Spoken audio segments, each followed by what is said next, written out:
Nous allons parler d'un sujet crucial, les VSS dans le secteur culturel. Les violences ne sont pas des faits isolés, elles sont systémiques. Et elles touchent toutes les disciplines, du spectacle vivant au cinéma, en passant par l'audiovisuel ou la presse. Un rapport parlementaire a récemment mis en lumière leur ampleur, la nécessité d'agir. Aujourd'hui, nous allons croiser le regard de nos invités, qui vous ont déjà été présentés, pour comprendre ce qui bloque encore et voir comment avancer vers des milieux culturels plus sûrs, plus justes, plus égalitaires. Donc je vous les représente quand même. Salomé Gaddafi, qui est cadreuse, qui est membre du SPIAC et qui est secrétaire générale adjointe de la Fédération du spectacle. Erwan Balanan, rapporteur de la commission d'enquête qui nous occupe aujourd'hui.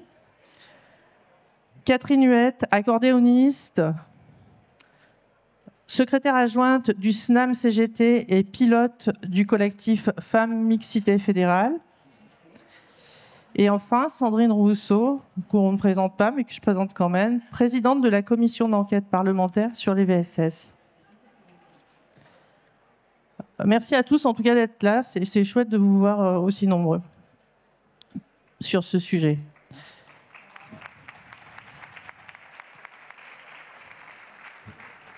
Ma première question, j'ai envie de la poser à Karine Huette. Karine, dans le spectacle vivant, quelles sont les formes spécifiques que prennent les VSS et comment les équipes syndicales peuvent-elles agir au plus près des victimes ? Oui, bonjour. Alors, avant de répondre à votre question, je voudrais juste parler des 4 agresseurs qui ont été programmés à la fête de l'UMA, et je voudrais être solidaire des associations féministes qui l'ont dénoncé, et ça illustre tout à fait cette table ronde et la nécessité de cette table ronde, et ça donne une idée de ce qui se passe dans notre secteur, dans le secteur du spectacle vivant, du spectacle enregistré dont nous allons parler aujourd'hui. Donc voilà, merci de votre solidarité aussi. Et sur les formes de VSS, justement, je pense que les 4 agresseurs dont on parle, c'est des exemples, hein, c'est ceux qui se passent sur le terrain, mais on peut dire qu'il y a quand même une diversité de formes de VSS, et puis je vais parler aussi du cinéma sur les formes de VSS. Il y a un rapport de hiérarchie quand vous êtes metteur en scène, quand vous êtes réalisateur, et puis aussi quand la hiérarchie, c'est aussi vous amener de l'emploi à quelqu'un, parce que la précarité fait que, de toute façon, ils ont un rapport de domination sur les artistes et même sur les techniciens qui sont extrêmement précaires parce que intermittents du spectacle. Et vous savez, le niveau de précarité, d'intermittence du spectacle et ses formes, évidemment, on a des viols, des agressions sexuelles, du sexisme ordinaire, des violences sexistes. Je pense que toutes les qualifications des violences sexistes et sexuelles, y passent de toute façon et existent. Et sur les actions syndicales, je pense qu'il y a l'action individuelle. L'action individuelle, c'est vraiment l'accompagnement de la victime quand les violences se passent au travail. Et là, c'est de ça qu'on a parlé dans ce rapport, hein, parce qu'on est bien dans le travail à ce niveau-là. Et on voit aussi que l'outil syndical est quand même un outil assez important parce qu'on voit que l'outil pénal fonctionne très très mal. Quand on voit que 94% des viols sont classés sans suite en pénal, le droit du travail ne fonctionne pas merveilleusement, hein. Ça, je n'ai peur que les comportements sont si... Mais c'est quand même un outil important puisqu'on a vu des viols, par exemple, classés sans suite en pénal et dans le droit du travail, être qualifié comme viol dans une procédure de prud'homme. Donc ça existe et c'est important que ça existe. Et ça, c'est ce que je parlais de l'action individuelle. Donc l'accompagnement des victimes pour une procédure au prud'homme. Autre, je parlais tout à l'heure d'une procédure qu'on a gagnée, c'est rare, alors je le dis. J'ai accompagné une prof de batterie d'une scène de musique actuelle très très connue qui a été harcelée sexuellement pendant 14 ans. On a été au prud'homme pour harcèlement moral parce qu'on savait que la qualification était difficile à tenir. on a perdu, on a fait appel. Mais là, en fait, c'est là où le droit du travail peut amener de la créativité, parce que nous avons fait une procédure contre la CPAM et on a requalifié en maladie professionnelle tous ces arrêts de travail et tout ce qu'elle a subi depuis le fait qu'elle ait été licenciée pour inaptitude, etc. Et donc ça veut dire que maintenant on va retourner au prud'homme avec un papier magique qui devrait nous faire gagner aujourd'hui. Donc voilà, on a des outils individuellement. Après, on a l'outil collectif, c'est-à-dire les négociations des conventions collectives. On a fait des avenants spécifiques quand même sur tous nos secteurs dans les conventions collectives. On a, avec la FESAC, qui sont les organisations d'employeurs, créé une cellule qui s'appelle la cellule audience, qui est une cellule où tous les salariés du secteur peuvent appeler et avoir un soutien psychologique et juridique. On a aussi travaillé sur le conditionnement des aides, c'est-à-dire qu'on a un nombre de salles, de festivals, d'orchestres, tout le cinéma est subventionné aussi. C'est-à-dire qu'à partir du moment où on a de l'argent public, où on est subventionné, on doit suivre un espèce de protocole où on respecte le droit du travail, on doit avoir des cellules de signalement claires, des traitements des signalements très clairs aussi, et aussi beaucoup de formations sur les VSS. Donc c'est quand même un ensemble d'outils importants que nous avons mis en place. Merci Karine. Salomé ?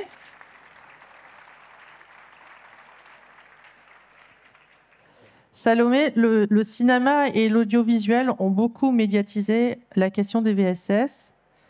Moi, je me demande, est-ce que ça a réellement changé les pratiques sur les tournages ?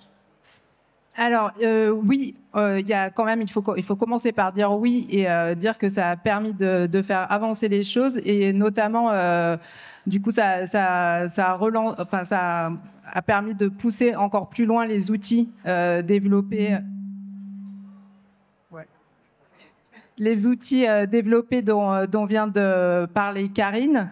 Donc il y a pas mal de choses comme par exemple le bonus parité dans le cinéma qui a permis de favoriser l'égalité professionnelle femmes-hommes sur les tournages. Et ça, c'est des mesures qui permettent de faire avancer les comportements sur les tournages, de se retrouver avec plus de femmes. Ça permet d'avoir un peu plus de se renforcer, d'être solidaire et d'oser prendre la parole et se défendre ensemble. Donc ça fait partie des mesures qui permettent une évolution sur les plateaux.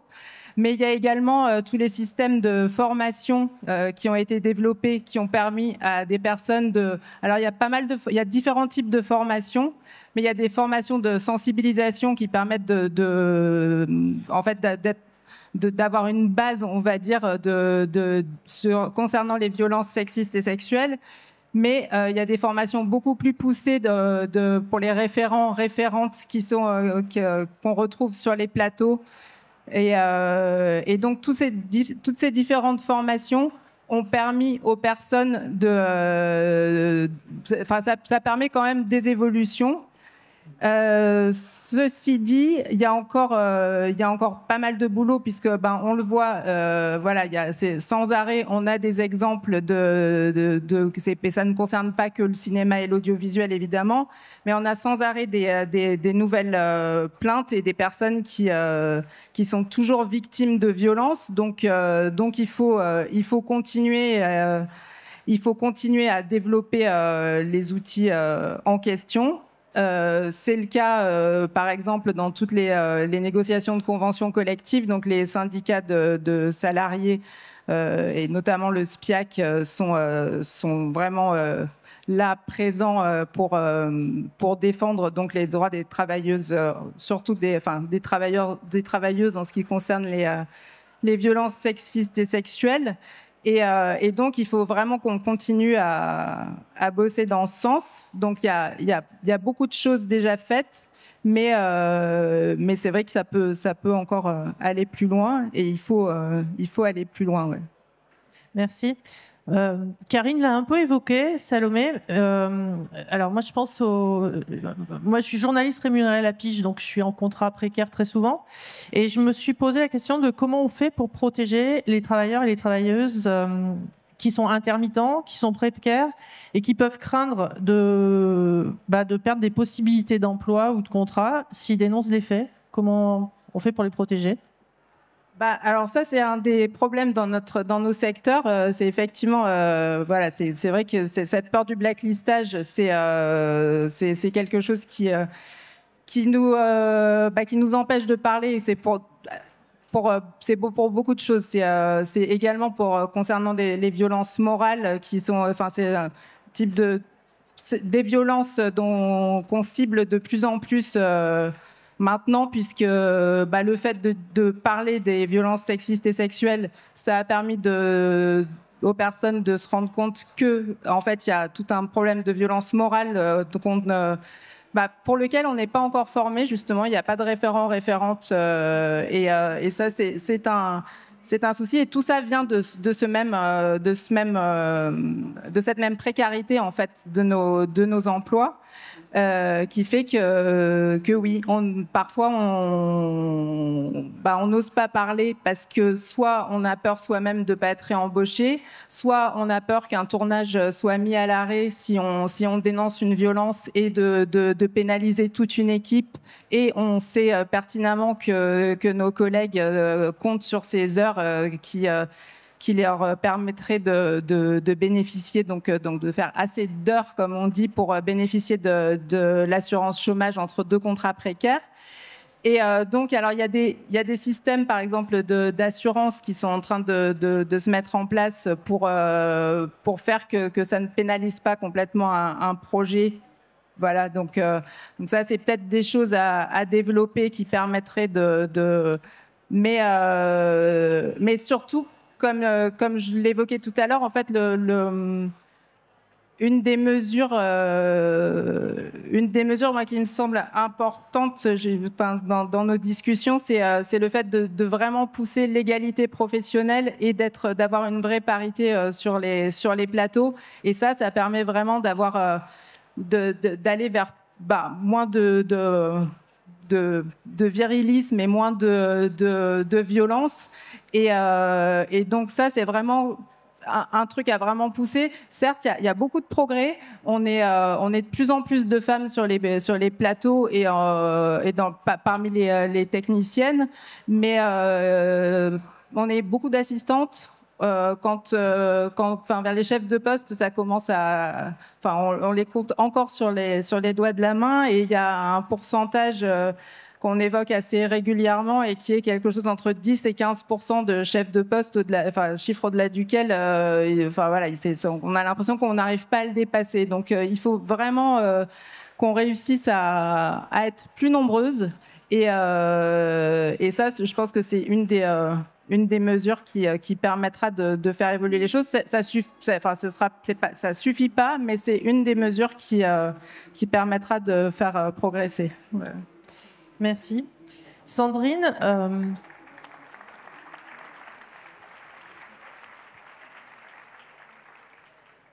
votre rapport pointe des responsabilités systémiques. Qu'est-ce qui vous a le plus marqué au cours des auditions, et qu'est-ce qui doit changer en priorité ? Alors, je vais vous répondre. Moi, je voudrais déjà commencer par deux petites choses. Remercier véritablement la CGT Spectacle d'organiser ce forum aujourd'hui, parce que dans les signaux faibles que quelque chose est en train de se passer, je pense que ce débat-là, avec le nombre que vous êtes à 10h30 du matin, après les concerts d'hier, je pense que c'est un signal extrêmement, non pas faible, mais justement très fort. Donc merci à vous, merci à la CGT du Spectacle de s'intéresser à ça. Et je voudrais aussi avoir un mot aujourd'hui pour Judith Godrèche, qui a été à l'initiative de la commission d'enquête que nous avons menée à l'Assemblée nationale et qui a été mise en examen hier. Parce que Doyon a porté plainte en diffamation contre elle, et du coup c'est elle qui est mise en examen. Ça fait partie des procédures Bayon, et ouais, je pense qu'on peut l'applaudir pour lui dire qu'on est avec elle.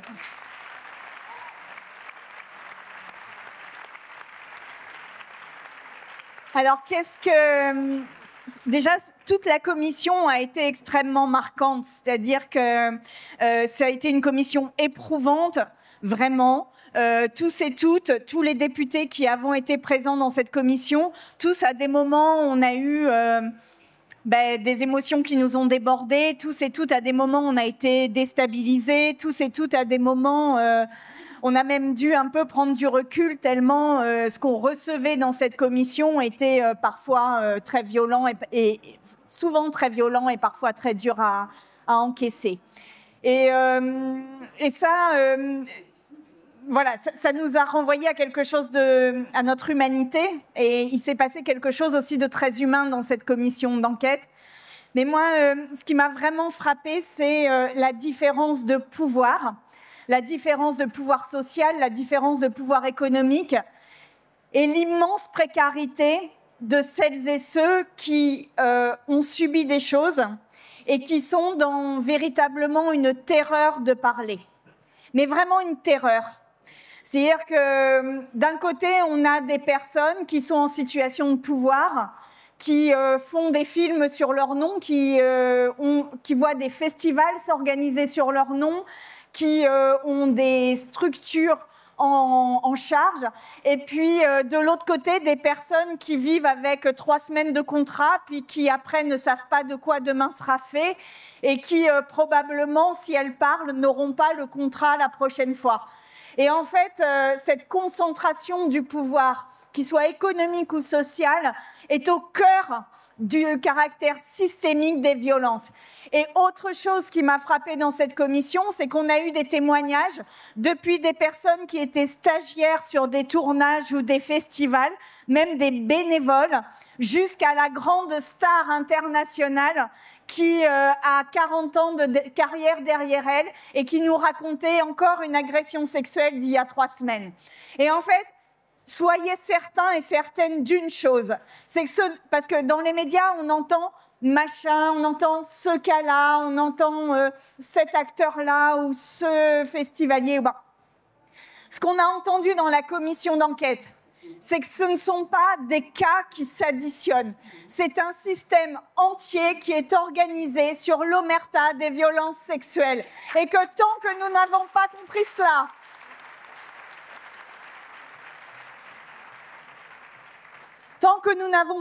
cela, nous ne prendrons pas de mesures à la hauteur de l'enjeu. Parce qu'en fait, d'un côté, il y a l'art, au-dessus du droit du travail, l'art, le talent, au-dessus du respect des personnes, le talent qui se décline par un désir de l'autre, et de l'autre côté, il y a des situations de travail précaires, des situations de travail difficiles, et une pression morale, physique et sexuelle sur les personnes. Donc je vais laisser le rapporteur parler des différentes propositions qu'on a dans le rapport, mais tant que nous n'aurons pas conçu, perçu et entendu que ce ne sont pas des cas isolés, mais véritablement un système qui s'est historiquement organisé sur la silenciation des victimes, alors nous ne serons jamais tout à fait au rendez-vous de la lutte contre les violences sexuelles.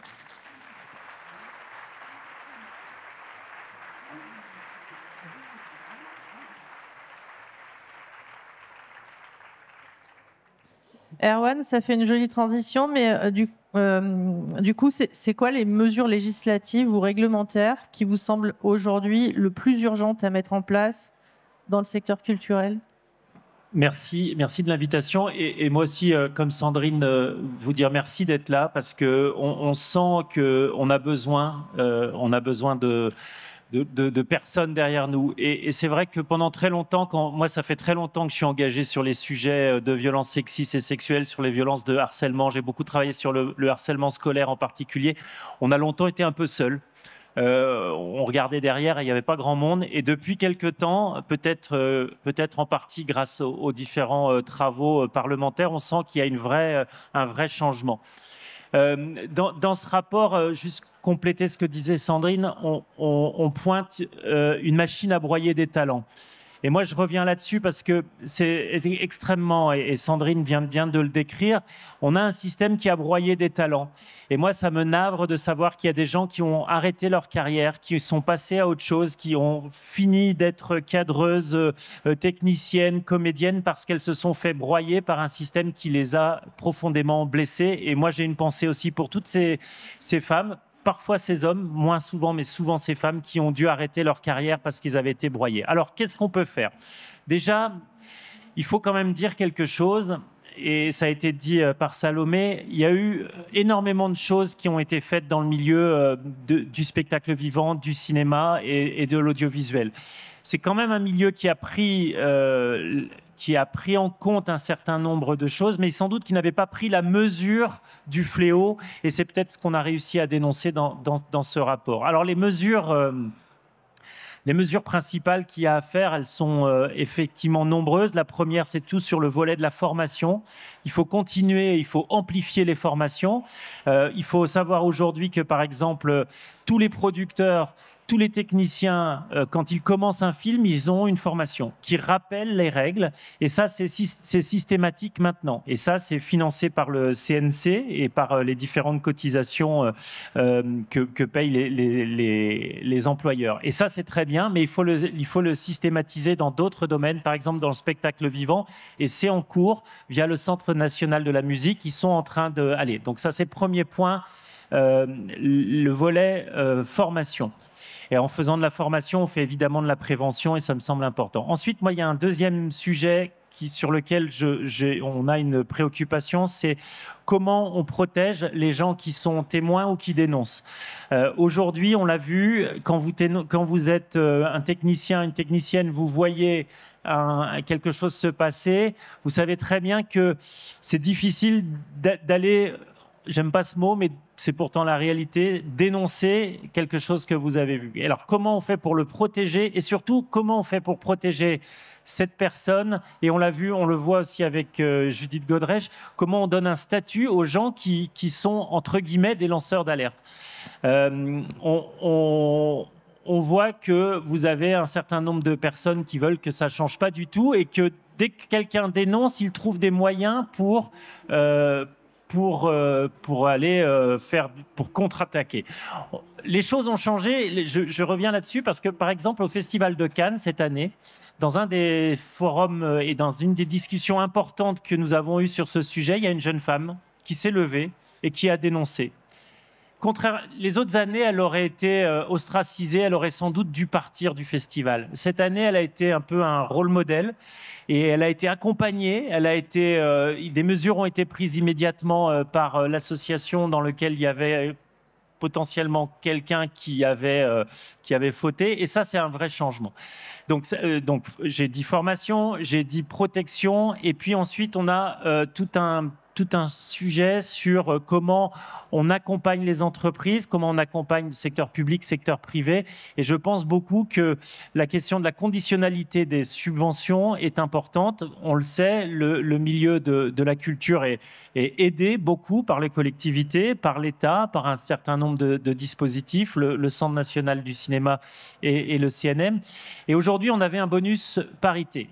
Nous, on souhaite, et on l'a écrit dans le rapport, que ça devienne un malus en réalité. C'est-à-dire qu'on inverse la chose. C'est-à-dire que ceux qui ne sont pas vertueux soient plutôt pénalisés et ceux qui sont vertueux soient bonifiés. Donc ça, c'est un élément. Après, on a 86 mesures.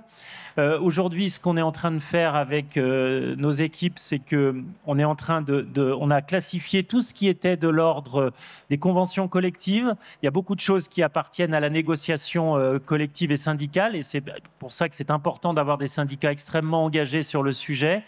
On a des sujets qui sont de l'ordre réglementaire, qui sont ou des décisions des collectivités. Donc ça, voilà. Et puis on a quelques sujets qui sont de la loi, avec des obligations légales à transformer, sans doute quelques transformations minimes dans le code pénal, mais dans le code du travail, on a aussi des éléments à clarifier, par exemple sur les commissions d'enquête internes, comment elles sont régulées, comment elles sont menées. Là, il y a des petites choses à revoir. Enfin, je ne vais pas rentrer dans le détail, peut-être qu'il y aura des questions après et ça sera aussi sympathique d'y répondre. Merci.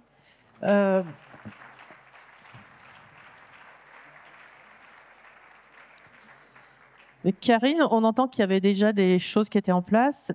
Vous avez quel retour des artistes et des techniciens sur la mise en place de dispositifs de prévention ou sur les cellules d'écoute ? Alors, les retours sur la cellule sont plutôt positifs parce que ça aide, voilà, d'avoir 5 séances de psy et un accompagnement pour porter plainte. Voilà, mais c'est quand même très peu de moyens. Hein. C'est juste le début. Et en fait, on manque de moyens. Donc, les retours, c'est il y a des choses qui se passent, il y a des outils qui ont été mis en place. Mais je dirais que je suis assez pessimiste parce que les retours aujourd'hui, c'est que tant qu'on n'aura pas un changement des mentalités, tant qu'on n'aura pas un changement de comportement, les outils qu'on met en place ne sont pas assez bien utilisés et dysfonctionnent. Et c'est ce qu'on appelle aussi l'impunité. Et l'impunité, elle est portée par cette précarité qui est tellement forte dans nos métiers, qui fait que c'est extrêmement difficile de bien faire fonctionner ces outils et même la loi et le code du travail tout court. J'ai vu, si vous pouvez pas imaginer le nombre d'enquêtes internes, j'ai vu les conclusions qui étaient complètement mais hors la loi, quoi. C'est-à-dire qu'à un moment, il y a une enquête interne qui dit « Oh, bah écoutez, on peut pas sanctionner l'agresseur parce que sa plainte a été classée sans suite. » Quand on écrit, quand vous lisez cette phrase, on sait que ça n'a aucun sens juridique et qu'il y a un vrai dysfonctionnement aussi de la formation des employeurs. Parce que pour méconnaître le droit du travail à ce point-là, il faut soit ne pas avoir fait la formation, soit je ne sais pas. Mais en tout cas, il y a aujourd'hui, on a un chantier devant nous, quoi. C'est ça qu'il faut se dire, et que ce chantier, il passe avec des outils juridiques, mais certainement pas que. Et c'est pour ça que sur la formation, je suis assez d'accord, parce que comment on peut faire pour changer les mentalités? Comment on peut faire pour changer les comportements? Donc la formation, elle est essentielle aujourd'hui. Et moi, j'ai l'impression que peut-être qu'on pourrait faire même avancer des choses pour la société. Parce que je vois le module 1 qui a été fait pour le cinéma, que nous, on réclame pour le spectacle vivant. Moi, je me dis que ça pourrait peut-être être un espèce de passeport, permis de conduire, je ne sais pas quoi, pour l'ensemble de la société, parce que c'est des outils qui ont été créés, qui coûtent très peu cher, et que évidemment nous on a besoin d'être très créatifs dans notre syndicalisme à nous, avec des précaires où on sait que le droit du travail a quand même moins de poids qu'avec des gens qui sont CDI, etc. Donc cette créativité là peut amener je pense à aider à trouver aussi des outils sociétaux pour faire avancer les choses. Et on sait aussi que le cinéma, par exemple, la représentation qu'on voit dans les séries et le cinéma fait avancer la société. Si on va arrêter de voir je sais pas des gens racisés qui font le ménage et qui font la sécurité, s'ils pouvaient être, mais pour les femmes, c'est pareil. C'est-à-dire que là, on a quand même un outil de représentation pour la société qui peuvent faire évoluer le cinéma. Et si je dis ça, c'est que je trouve qu'on ne parle pas assez des politiques d'égalité, parce que je trouve que dans les années 2010, on a beaucoup parlé des politiques d'égalité, et depuis le MeToo, je ne sais pas, tout le monde s'est orienté vers les VSS, ce qui est très bien, mais on a un peu oublié ces politiques-là, parce que les femmes aujourd'hui, elles sont moins programmées, moins aidées, moins primées. Et je me souviens de revendications qu'on avait dans des années 2010, d'aller voir les gens qui écrivaient les scénarios des films ou des séries pour que justement cette représentation change, etc. Il faudrait parce qu'en fait, je pense que nous, les VSS, elles sont multipliées dans un terreau qui est extrêmement viriliste, sexiste, etc. Et en amenant ces politiques-là d'égalité, je pense qu'on pourrait que ce terreau soit moins fertile en termes de VSS, et que je trouve que c'est important qu'on y travaille. Et puis il y a des métiers qui sont extrêmement non mixtes, et que les évolutions de carrière des actrices, des comédiennes, des musiciennes ne sont absolument pas les mêmes que les hommes. Et aussi parce que la précarité et la violence économique que nous vivons, ça nous empêche de parler aussi des VSS, et ça nous empêche beaucoup de choses pour avancer dans les VSS, et je ne peux pas ne pas lier les deux sujets.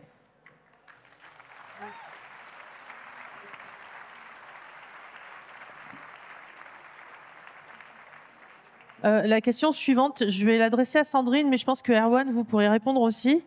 Et vous l'avez déjà un peu évoqué la réponse. Le rapport parlementaire recommande un renforcement des obligations pour les structures subventionnées. J'entends bien cette histoire de malus, de code du travail à changer.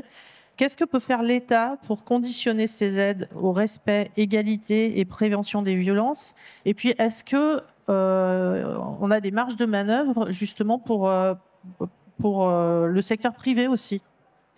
Alors oui, il y a des marges de manœuvre parce que pour l'instant, on est très en deçà des exigences là-dessus. Je vous donne un exemple. Si il y a des violences sexuelles dans une école de musique quelque part de statut privé, que l'enseignant qui se rend coupable de ces agressions est déplacé vers une autre école, eh bien l'école qui a pris la sanction contre lui n'a pas le droit de prévenir l'autre école qu'il y a eu un historique de violence sexuelle. Donc en fait, aujourd'hui, il y a un acteur qui manque dans la coordination des politiques publiques de lutte contre les violences sexistes et sexuelles, c'est le ministère de la Culture. C'est-à-dire que le ministère de la Culture pourrait avoir dans son organisation un pôle à l'intérieur duquel il y a une aide aux directeurs et directrices de structures quand il survient des faits de violences sexuelles, une aide à la prévention, une aide juridique, mais aussi une forme de concentration de l'information pour qu'il puisse y avoir un suivi des personnels qui se sont rendus coupables de violences sexuelles et qu'ils ne soient pas de nouveau face à d'autres enfants dans d'autres écoles. Parce qu'aujourd'hui, c'est véritablement ce qui se passe. C'est-à-dire, si vous avez un enseignant qui se comporte mal avec des enfants, il peut très bien faire d'autres écoles et sévir dans d'autres écoles. Il n'y a aucun moyen de suivi de ces enseignants. Et surtout, quand les écoles sont sous statut associatif et donc de statut privé, de sorte que le ministère a très peu de regard là-dessus. D'où l'importance d'avoir une espèce de cellule de renforcement, d'accompagnement des directions, mais aussi de centralisation de l'information pour pouvoir prendre les bonnes directions. Et puis, il y a une chose dont on n'a pas parlé. On a parlé de la précarité, on a parlé de la difficulté à parler. Ce qui vraiment a été flagrant dans la commission, c'est à quel point la relation de travail est effacée dans le monde de la culture. Comme si, en fait, le contrat de travail n'avait pas tant d'importance que cela. Et du moment que c'est de l'art, du moment que c'est du talent, eh bien, on peut dévier du contrat de travail, petit 1. Petit 2, dans le monde de la culture, il y a tout un tas de temps en dehors du contrat de travail. C'est-à-dire que, par exemple, vous avez les temps de la promotion, les temps des fêtes sur les tournages, le temps des trajets, le temps des tournées. Tous ces temps-là comportent en eux-mêmes des temps en dehors de la relation de travail. Et là aussi, le droit du travail est assez limité pour gérer ces aspects-là, d'où l'importance d'avoir véritablement une montée en puissance de ce que disait Karine tout à l'heure, c'est-à-dire une culture de la lutte contre les violences sexistes et sexuelles et une responsabilisation de chacun et chacune, y compris des témoins, y compris des personnes qui soutiennent des victimes, pour que tout le monde soit protégé et que ces violences soient véritablement combattues au plus près du terrain, partout, quel que soit le domaine de la culture.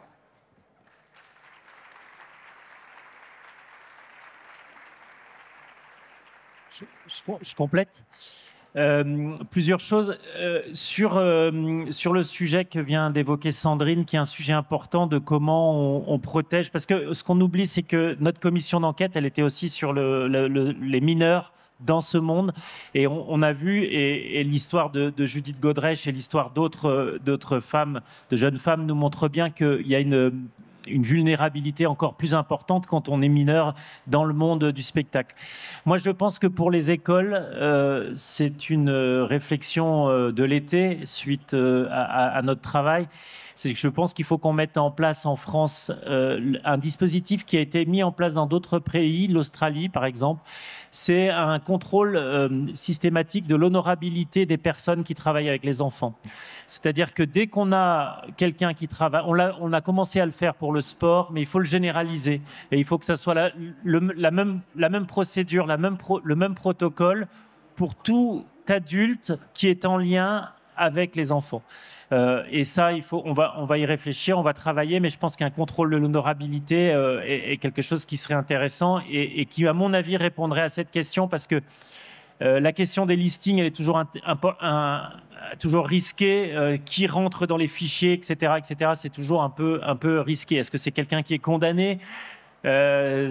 Très bien. Est-ce que c'est quelqu'un où il y a eu un non-lieu ou un classement sans suite? On sait très bien que les classements sans suite ne valent pas quitus pour dire je suis innocent. Donc c'est assez compliqué. Ensuite, on a plein de mesures pour améliorer les choses. Tout à l'heure, j'ai parlé de la formation. Je pense beaucoup, par exemple, à certaines interdictions pour les mineurs. Notre réflexion, elle a un peu avancé. En tout cas, moi, ma réflexion, elle a avancé. Je pense qu'il faut qu'on... Et le milieu est plutôt favorable. Dans le mannequinat, je pense qu'il faut qu'on interdise tout simplement les photos des mannequins mineurs pour la mode adulte. Évidemment, quand il s'agit de mode enfant, de mode adolescent, on aura bien des mineurs, mais ils ne sont pas sexualisés. C'est-à-dire que dans la mode adolescent, on n'a pas des filles de 15 ans en bikini. Et ça, je pense qu'il faut l'interdire. La plupart des grandes maisons le font. Ils ont déjà décidé de ne plus utiliser, c'est un lapsus, de jeunes femmes mineures. On a un sujet sur les agents d'artistes qui aujourd'hui sont sont un nœud du problème parce qu'elles ont un pouvoir absolu. D'ailleurs, on a, avec Sandrine, fait un certain nombre de procédures en questionnement sur éventuellement le droit de la concurrence de certaines agences. Il faut que les agents, moi je pense qu'il faut qu'à minima les agents aient les mêmes obligations de formation que les producteurs.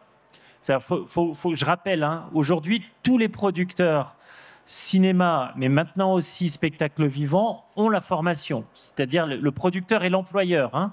Et donc, l'agent, aujourd'hui, quand vous avez, et on l'a vu par exemple avec un certain nombre de cas, quand il y a un problème sur un tournage, par exemple, que fait la comédienne? Elle appelle son agent. Et si on a un agent mal formé, et si on a un agent qui dit « Oh, c'est pas très grave, oh, il t'a mis une main aux fesses, bon, tu vas pas arrêter le tournage pour ça », vous voyez qu'il y a un petit sujet. Et aujourd'hui, les agents, il faut qu'ils soient mieux formés. Moi, je le redis, la question, c'était sur le privé. Comment on fait dans le privé? Aujourd'hui, il faut savoir quand même que le privé dans le cinéma... ça existe évidemment. Les producteurs sont des sociétés privées, mais sont des sociétés privées. Il n'y a pas un film qui se monte sans le CNC. Donc la conditionnalité des aides qui existent aujourd'hui, il faut la renforcer. Je le redis, il faut qu'on passe du bonus au malus. Hein? Il y a plusieurs structures sans aide. Oui, il y a des structures sans aide, oui, c'est vrai. Il y a des structures sans aide, et donc dans les structures sans aide, il faut que le Code du travail s'applique. On a des petits sujets, je ne peux pas rentrer dans les détails parce que c'est assez technique, mais on a Karine, on a des sujets sur le Code du travail avec des ajustements, des protections qui doivent être faites. On a des angles morts dans le Code du travail aussi, par exemple. Je prends un exemple. Dans une association employeur, aujourd'hui, le président de l'association est le responsable légal. Il est employeur, il a des responsabilités. Mais si collectivement, le conseil d'administration ou le bureau de l'association, prend une décision, vous pouvez avoir des membres de l'association qui ne seront pas protégés contre des décisions qui auront été prises, et on a des procédures de mise en cause en diffamation sur les personnes. Donc vous voyez, c'est des petites choses, tout ça. Voilà, on avance. Moi, juste dire que depuis la commission d'enquête, on a fait un travail un peu analytique de toutes les mesures, où elles pouvaient être placées. Est-ce que c'est de la convention collective? Est-ce que c'est du réglementaire? Est-ce que c'est de la loi? Est-ce que c'est de la loi Code du travail? Est-ce que c'est de la loi Code de l'éducation? Est-ce que c'est de la loi pénale? Tout ça, on est en cours de travail.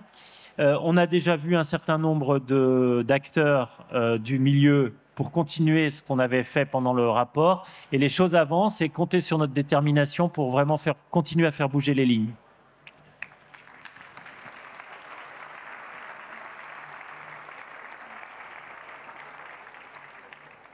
Alors, Sandrine et Erwan, merci déjà d'avoir fait ce rapport.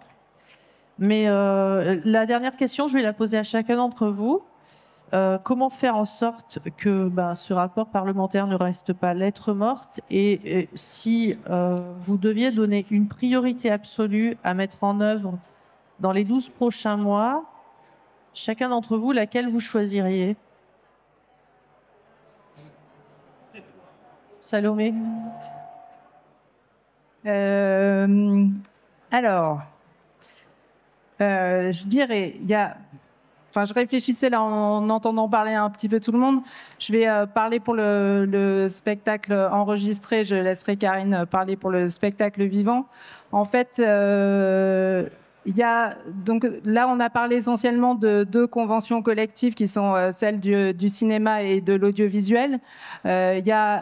Évidemment, il faut bosser sur les autres conventions collectives du secteur. Il y a en cours une négociation dans la télédiffusion.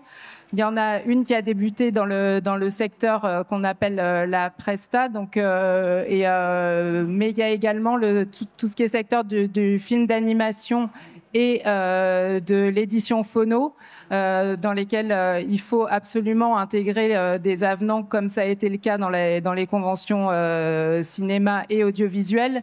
Voilà. Et en plus, il y a un avantage, donc, c'est de pouvoir se baser sur les avenants qui ont déjà été ajoutés aux conventions collectives, donc dans le cinéma et l'audiovisuel, et à chaque fois on atteint des degrés supérieurs dans la lutte et dans les outils qui permettent de lutter. Après,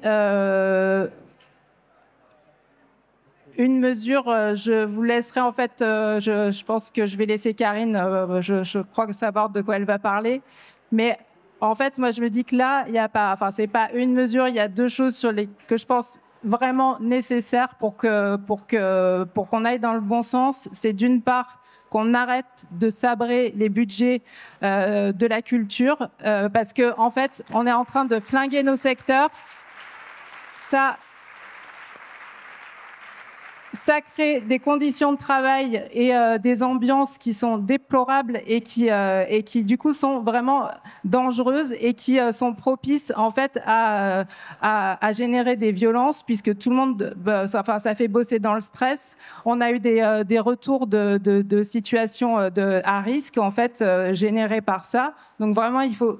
Voilà, c'est une des premières choses auxquelles je pensais. Et la deuxième chose qui est un de nos évidemment de nos luttes de tout le temps en ce moment et qu'on lie à tous les sujets, c'est la lutte contre l'extrême droite et ses idées, parce qu'on sait très bien que tout ce qu'on met en place là, si jamais l'extrême droite arrive, on peut dire, déjà au revoir à pas mal de mesures qu'on met en place. Donc voilà, je pense que c'est un de nos voilà, je dirais que c'est les 2 points, moi, auxquels je pense, qui ne sont pas spécifiques dans la lutte, mais que je pense indispensables pour progresser. Voilà. Erwan?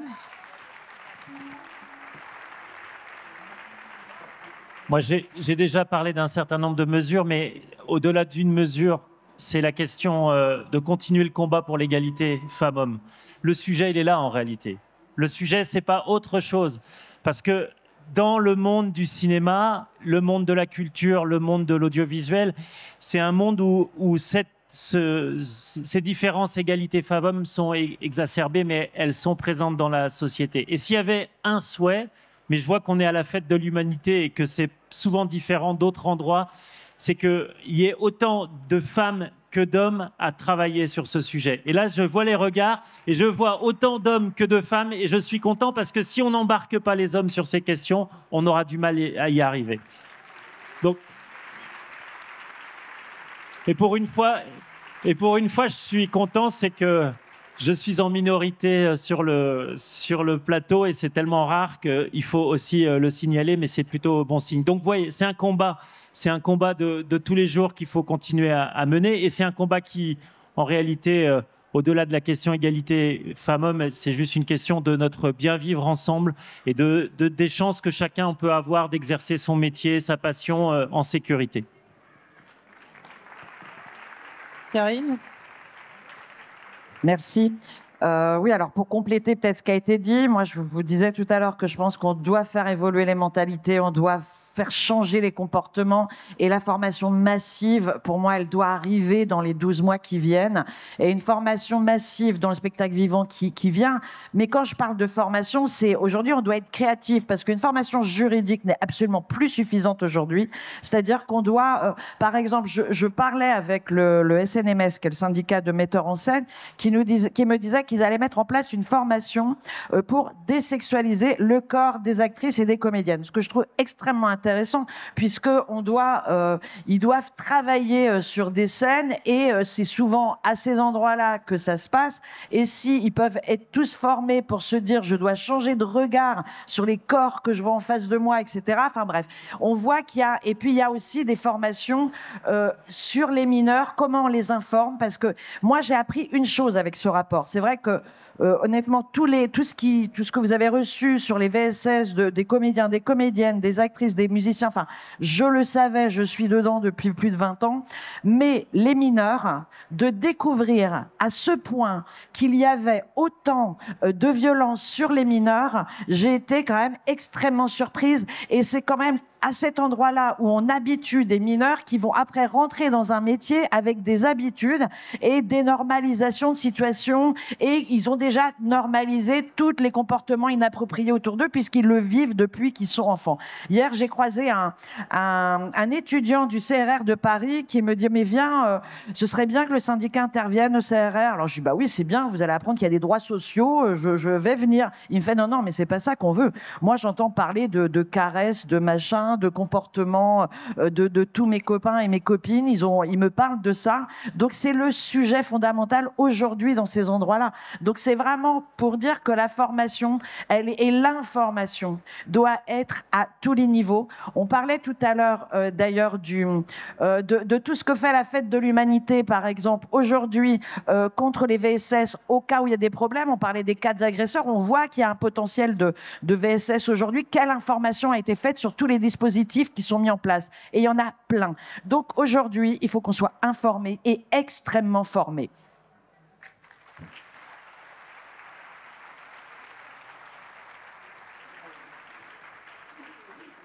Alors, en complément de ce qui a été dit, la première mesure, je crois que je prendrais, ce serait d'augmenter le nombre d'inspecteurs et d'inspectrices du travail. Parce qu'ils sont quand même garants de nos droits.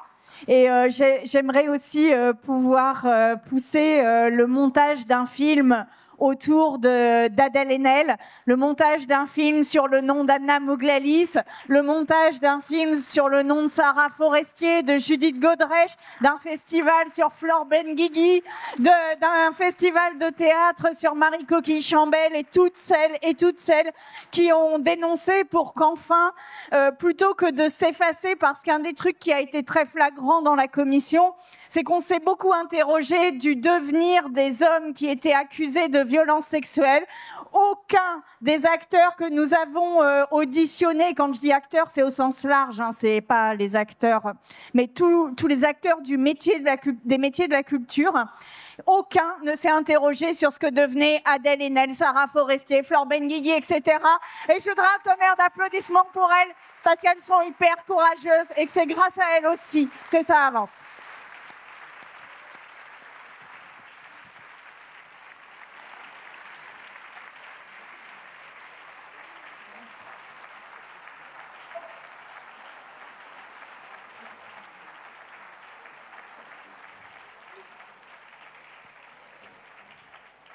Merci à tous. En fait, lutter contre les VSS, c'est aussi parler et s'interroger ensemble. Là, il nous reste un peu de temps. Donc, ce que je vous propose, c'est vous, si vous avez des questions, si vous avez des choses à dire, c'est le moment.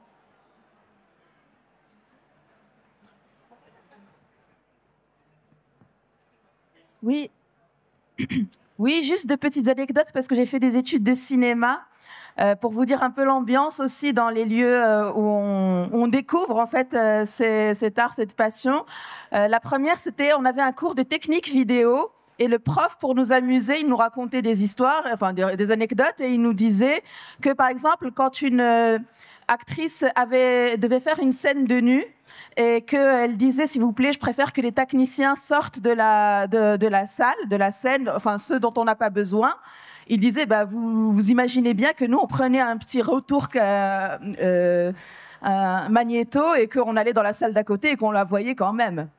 Il y avait cette anecdote-là. Et la deuxième, c'était qu'on devait faire des courts-métrages de fin d'année. Et il y avait déjà, c'est ça aussi le rapport effectivement entre déjà le fond d'une œuvre et aussi ce qui va s'organiser autour. Donc le court-métrage, c'est déjà un court-métrage super sexiste d'un mec qui trompe sa femme, et la femme qui va rencontrer la maîtresse, tout ça. Et ils ont décidé que pour la scène de casting, pour caster les actrices, il devait y avoir une scène où il n'y avait vraiment pas besoin d'une performance, c'est juste la scène où l'actrice doit toucher les fesses de l'acteur. Et du coup, ils ont organisé ce casting-là avec des jeunes actrices en plus qui faisaient ça bénévolement parce que c'était pour les écoles et tout, juste pour qu'elles touchent les fesses de l'un des étudiants, l'un de mes camarades. Et après, en plus, la vidéo du casting a tourné autour, enfin, pour s'en vanter, elle a tourné dans toute l'école. Donc c'est voilà, pour témoigner un petit peu de l'ambiance qu'il y a aussi dans les écoles de cinéma. Ouais. Ouais, du coup, en fait, on a beaucoup quand on est sur des festivals et tout ça, on a beaucoup de retours d'étudiants, d'étudiantes qui viennent nous voir et qui effectivement témoignent de ce genre de choses en disant que les violences sont présentes dès l'école et après c'est également, on le voit également. Par rapport aux personnes racisées, on voit que, voilà, il y a les mêmes retours qui sont faits très tôt. Donc, on sait que c'est un endroit où, mais ça se développe en fait. Il y a de plus en plus de, voilà. Et en fait, tout ce qui est casting et retour moniteur pendant les scènes intimistes. Il y a énormément d'évolution là dans les conventions collectives que j'ai évoquées tout à l'heure audiovisuelles. Donc il y a des voilà, ça commence à apparaître noir sur blanc. Donc on espère qu'il y aura du progrès sur les plateaux. Oui, maintenant. Alors là, c'est le cas d'une école, mais maintenant sur un tournage, dès que nous on propose que dès qu'il y a une scène d'intimité, l'intimité ne s'entend pas que sur la scène à caractère sexuel. Ça peut être un baiser, une intimité un peu qui peut être gênante pour les acteurs. On propose que soit systématisé le recours à la coordinateur d'intimité, ce qui permet de travailler la scène, de la découper. On propose aussi que les scènes de nu ou les scènes à caractère, les scènes sexuelles, soient vraiment écrites, soit storyboardé et que le comédien, la comédienne s'engage sur cette scène et non pas sur autre chose. Et qu'ensuite, ils puissent avoir un droit de regard sur la scène une fois qu'elle est montée. Parce qu'on l'a vu, et tout à l'heure, Sandrine a cité un certain nombre d'actrices qui nous ont raconté dire parfois « je ne veux pas de ce plan », et ce plan se retrouvait dans la bande-annonce du film. Bon, vous voyez le genre de choses qui est d'une violence incroyable. Et ça, c'est le recours à la coordinatrice d'intimité, le recours au contrat et au respect du contrat que l'on peut avancer. Avec ça, on peut avancer. Je rajoute juste un tout petit point sur le rôle de coordinateur, coordinatrice d'intimité. Donc, c'est un poste, évidemment, pour lequel il faut être formé. Et il y a des formations qui ont débuté là, maintenant, puisque jusque-là, il y avait très peu de personnes formées. Les formations n'étaient pas disponibles en France. Mais là, il y a une première série de formations qui a débuté. Et il faut espérer qu'il y ait de plus en plus de personnes qui puissent accéder à ces formations et être présentes sur les plateaux et après voilà, sur les plateaux cinéma et audiovisuel et après spectacle vivant. Voilà.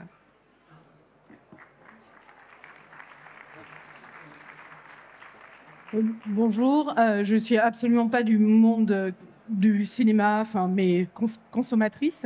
Et en fait, le maître mot de tout ça, c'est éducation des mineurs justement à l'école qui nos enfants vont voir des spectacles vivants, etc.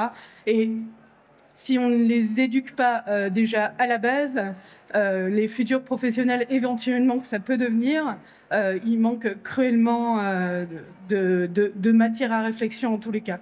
Donc, éducation par les VAR, c'est éducation, voilà. Merci.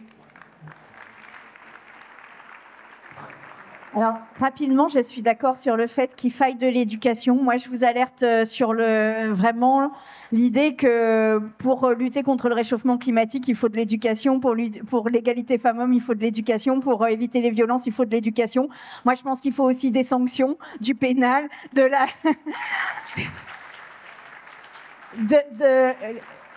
de la lutte contre la domination, de la lutte contre la concentration du capital et de la lutte contre l'extrême droite, parce que là, je rappelle que Bolloré, par exemple, cette semaine, menace de racheter l'UGC après avoir Canal+, etc.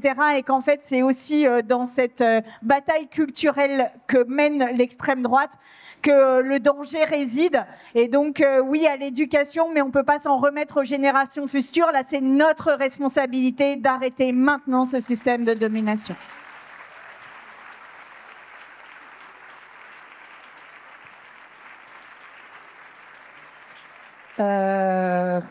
Bonjour et merci pour cette table ronde.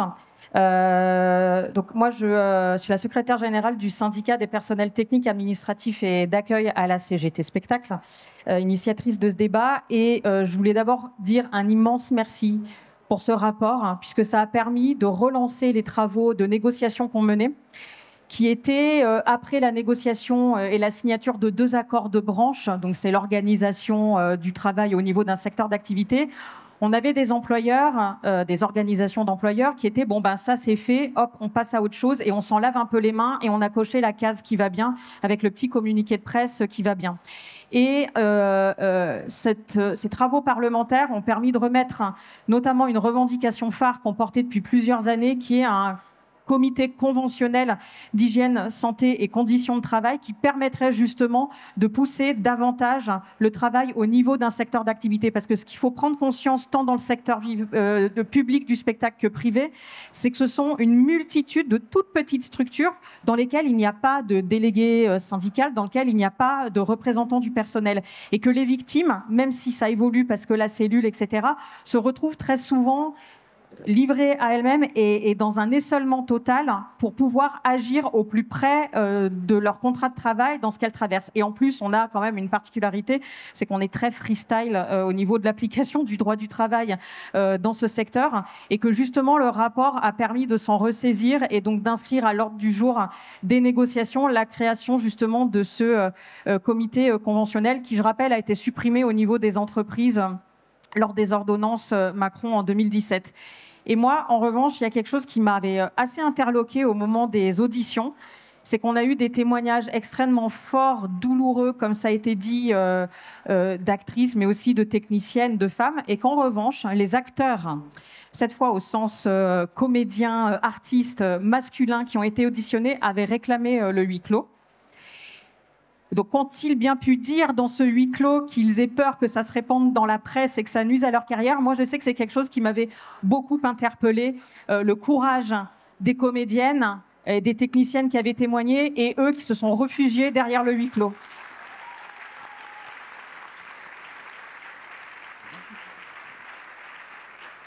Je peux répondre. Juste sur le huis clos, on avait fait une table ronde avec les artistes femmes, les comédiennes femmes connues qui avaient souhaité le huis clos. Et on avait fait un huis clos. Et en parallélisme des formes, on a eu du mal à leur refuser le huis clos. Mais ce huis clos est entièrement... ce qu'ils ne voulaient pas, c'est que ça soit en direct. Par contre, vous pouvez tout lire dans le rapport. Tout a été retranscrit. Et donc là-dessus, il y a aucun secret. Donc voilà. Par contre, sur la remarque sur les CHSCT et sur comment on s'organise, on a une vraie difficulté, et vous l'avez pointé, c'est que dans le spectacle vivant, on a des structures qui sont parfois microscopiques. C'est parfois juste une personne qui, le temps d'un projet, emploie d'autres personnes, et puis à la fin du projet, redevient juste une personne. Donc c'est très compliqué, et c'est pour ça qu'on a oublié de parler de quelque chose qui, moi, à mon avis, fonctionne bien, qu'il faut souligner, encourager, c'est la cellule audience. Je crois qu'elle est co-organisatrice de la table ronde. Ah oui, c'est là. Alors, d'ailleurs, comme ça, vous avez les numéros, et pour ceux qui sont techniciens, techniciennes, comédiens, comédiennes, etc., il y a le numéro de la cellule audience. Elle a fait un travail intéressant, et je pense qu'il faut lui renforcer son travail. On n'a pas parlé de quelque chose d'important, c'est que quelqu'un qui est victime, dans le moment de son parcours de victime jusqu'à parfois le procès, c'est extrêmement compliqué. Et là-dessus, on a un travail aussi à faire d'accompagnement, d'explication de ce que va être le parcours judiciaire. Parce que si vous avez des gens qui disent « moi j'ai été victime, j'ai porté plainte, ça a été l'horreur et je regrette d'avoir porté plainte », on ne va pas avancer. Et donc, la cellule audience, on l'a renforcée. Maintenant, il y aura un parcours psychologique d'accompagnement qui sera mis en place, et ça, je trouve ça aussi très bien. Et sur les CHSCT, on a un CHSCT pour l'audiovisuel, cinéma, mais on a des structures plus grosses. Il faut, et on en a parlé tout à l'heure avec Karine, il faut qu'on soit créatif pour avoir quelque chose qui ressemble au CHSCT dans le spectacle vivant, effectivement. C'est essentiel, parce que fédérer, mutualiser les bonnes pratiques, c'est ce qui permet vraiment d'avancer. Et merci. Et merci pour les remerciements sur le rapport. Je crois que les parlementaires qui se sont investis sur ce rapport, on aime bien aussi qu'on reconnaisse de temps en temps le travail qui a été fait. Oui, bonjour. Merci pour cette table ronde. Moi, j'avais une question, parce que vous avez parlé beaucoup de formation. De masse, comme vous avez pu le dire, mais moi je me questionnais aussi sur l'importance des sanctions dont il a fallu attendre quasi 1 heure de table ronde pour en parler. Mais en fait, ce qui marche aussi très bien, c'est de sanctionner les personnes qui commettent ces violences.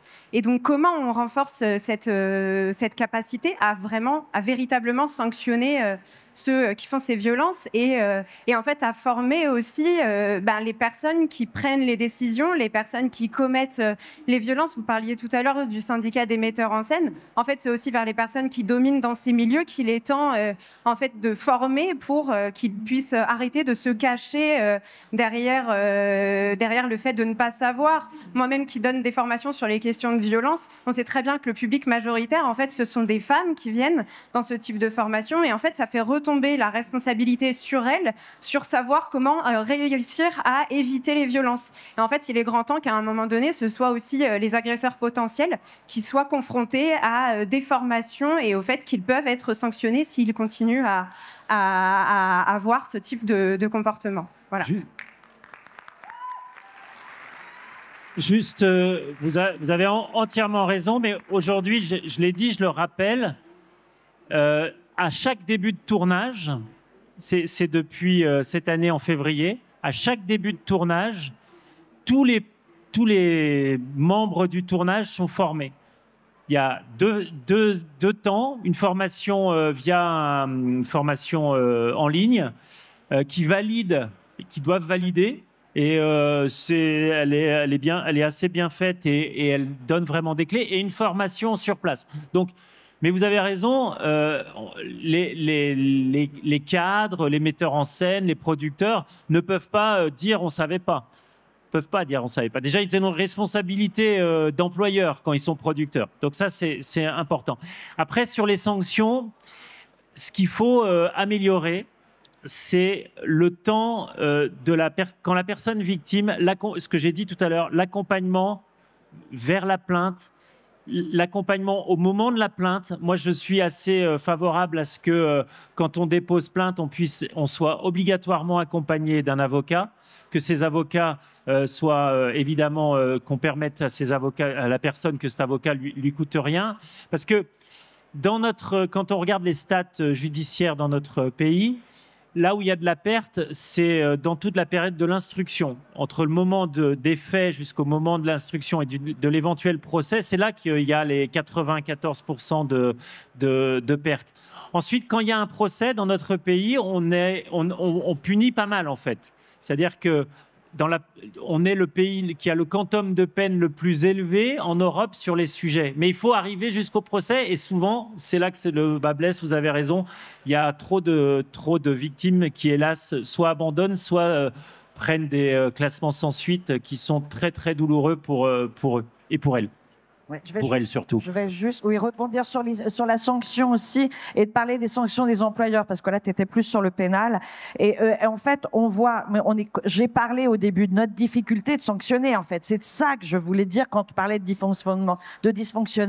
Mais aussi, quand vous dites on va aller à la plainte, qui va à la plainte? Nous, notre boulot aujourd'hui, c'est de convaincre qu'on peut porter plainte sans perdre son travail avec la précarité. Parce que si on n'a pas tout ça, il n'y aura jamais de sanctions. J'ai des exemples de chefs d'orchestre qui ont eu des centaines de victimes. Il n'y en a pas une qui veut porter plainte et je les comprends parce que, vous voyez, par exemple, certaines de nos outils, comme le conditionnement des aides, ils nous reviennent à la tête après puisqu'ils ont peur que leur orchestre perde de l'argent s'ils se plaignent et tout le monde perd son travail parce que c'est des précaires.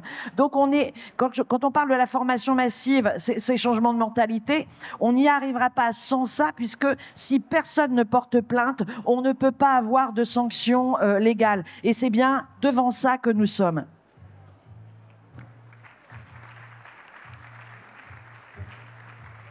On va prendre une dernière question avant que je demande un mot de conclusion à nos invités. Alors, bonjour tout le monde. Je ne fais pas partie du milieu de la culture à proprement parler, mais je l'ai beaucoup fréquenté. Et je vais poser une question qui va rejoindre un peu celle de ma camarade juste avant.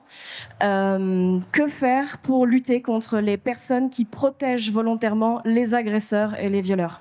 Parce qu'honnêtement, aujourd'hui, il n'y a rien qui est fait contre ça et on laisse ces personnes agir en toute impunité, protéger des agresseurs, des violeurs, alors qu'ils font partie du problème et que personne n'agit contre ça.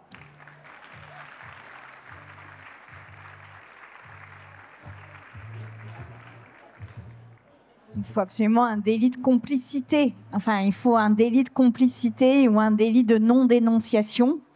Ça existe en partie dans le code pénal, mais ça n'est pas encore suffisamment responsabilisant. Et moi, je pense qu'on ne passera un cap dans la lutte contre les violences sexistes et sexuelles que si ceux qui couvrent sont aussi, peuvent aussi être poursuivis pour non-dénonciation de crimes.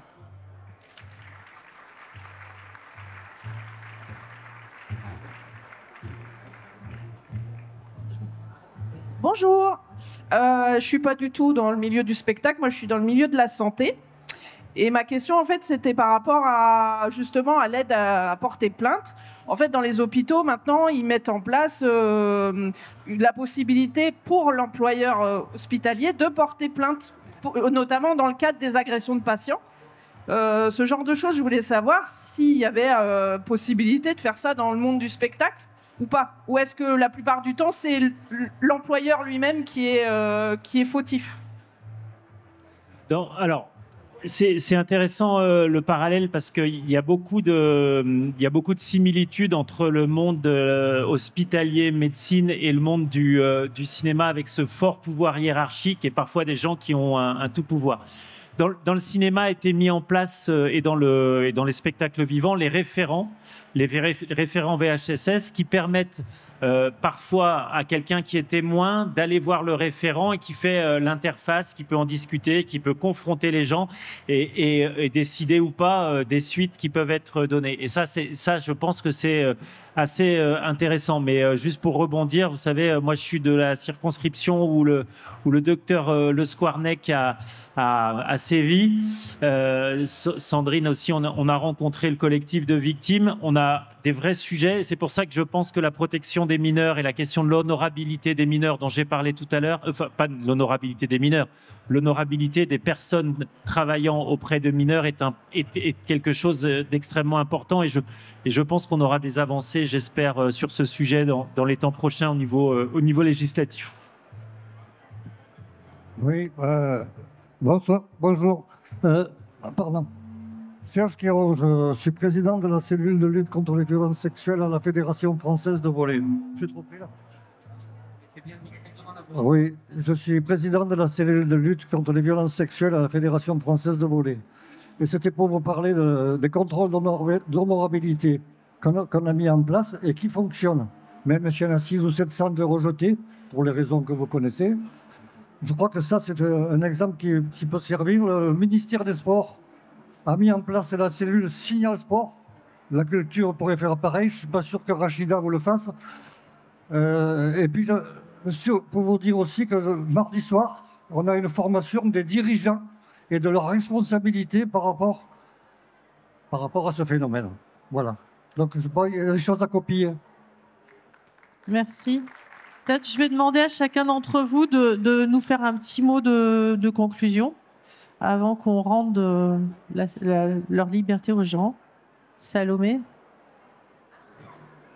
Petit mot de conclusion, je vous invite à passer sur le stand de la Fédération CGT Spectacle. On a un petit livret où il y a pas mal d'informations très utiles qui est là.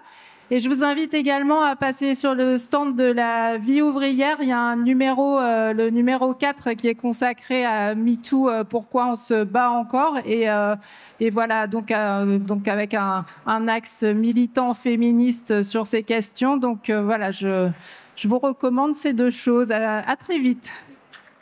Erwan. Oui, moi, très rapidement, j'ai dit beaucoup de choses. Moi, j'invite à tous ceux qui peuvent et tous ceux qui le veulent à lire notre rapport parce que je pense qu'il est assez instructif et puis il donne pas mal de pistes pour évidemment le milieu du spectacle et de la culture, mais pour le monde du travail en particulier parce que le cinéma, en réalité, c'est le reflet de notre société. Ça peut aussi en être le miroir et c'est aussi pour ça qu'il doit changer. Karine. Oui, moi, un dernier petit mot pour dire que ces tables rondes, c'est vraiment très très bien, mais je pense que maintenant, j'aimerais que tout ce qu'on dise là se transforme en mesures concrètes, tout se transforme en réunions de travail qui arrivent avec des mesures concrètes et qu'on se mette vraiment tous et toutes au travail. Ça veut pas dire qu'on le fait pas, hein, mais voilà, continuons. Sandrine, merci d'avoir été là. Je voudrais juste dire que la commission d'enquête s'est beaucoup attachée à la question des violences sexistes et sexuelles, puisque c'était son domaine et c'était son sujet, mais que le monde de la culture est un monde hétéronormé, validiste et raciste, et que si on ne regarde pas les autres discriminations, nous n'arriverons pas non plus complètement à modifier le monde de la culture, et que l'étape 2, ça va vraiment être de regarder aussi la culture à l'aune de ces prismes-là.